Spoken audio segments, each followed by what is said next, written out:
So, you know, you had an earlier part of your career when there weren't that many females in the band and in this style of music. Maybe give us a sense of what it kind of felt like being the only female in that kind of environment, socially and on stage, and kind of what was that like? Certainly, like in the 70s and 80s, there were not a lot of female instrumentalists. Every now and then there'd be a bass player or a piano player. And then the other females were generally singers. So, yeah, I mean, I think we were probably outnumbered significantly as females. But for me, and this is just my story, for sure there were, you know, the Me Too moments that happened, especially when I was quite a bit younger, like in my 20s. But I mostly have felt that the jazz world was kind of a refuge for me, and that the male musicians that I was in contact with uh, were very almost like familial. They were father figures. They were like brothers.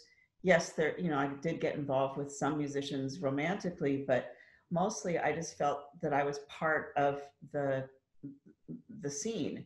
And because I was so focused on instrumental music, and I could go to a jam session and jump up and sing any of the bebop tunes with the horn players, I didn't present like a typical singer. So I wasn't asking for them to do a ballad in a key that they didn't know, or maybe not knowing a key or whatever the sort of singer stereotypes are. So I was accepted into, I had a place at the table at an early age, I guess you could say. And my relationships, I wouldn't have the career that I have if it wasn't for my relationships with the men in the business. And, you know, the list is long. And everything from, you know, just guys that would be at a jam session to some of the big, you know, name stars like Mark Murphy and, you know, Richie Byrek, of course, we're talking about him a lot, and Joe Henderson. But, you know, more, it was just the countless like guys that I went to college with, and all just the young musicians as well. And I felt uh, protected by them. I felt like I was okay to be there. And yeah, I mean, I have some pretty juicy stories about some of my experiences, but I was, I never felt victimized, and I never felt that I couldn't do what I wanted to do because I was a woman. And I know that's actually contrary to what most women say. You know, now that I'm older, I can look back and say, oh, that wasn't cool, that thing that happened. But in the moment at the time, I was so focused on the music and so focused on jazz and so focused on trying to get better that I wasn't really paying attention to, you know, I wasn't taking things personally. And it's not because I was so evolved. I was just, you know, I just had tunnel vision for the music. So I had a lot of experiences out on the road, and you know, just nightlife in general. And I guess, I don't know. I just don't feel that people. I don't feel that the men took advantage of me, really, to be perfectly honest. So, and I don't feel that I didn't get a gig because I was a female. Actually, most singers are females, oftentimes. You know, especially back in the 70s and 80s when I was around. There were some male singers, but mostly female.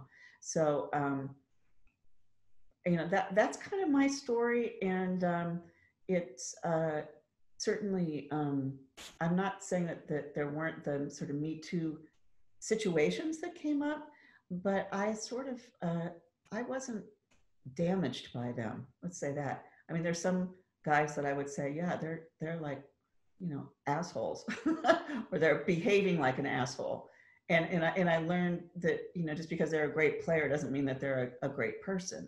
You know, I learned that very young. So you start to assess the situation. You start to, you know, you see who's there, and you get to kind of know who's what and how to negotiate through the scene. And yeah, I mean, I'm so grateful. I think the male musicians for me, my father was pretty much absent in my life, and actually was more of a negative force. So to me, the older Black men, often Black, were kind, actually. They were kind and encouraging. because I was doing the music and they saw that I was serious about it. So, you know, I that was sort of that's my story.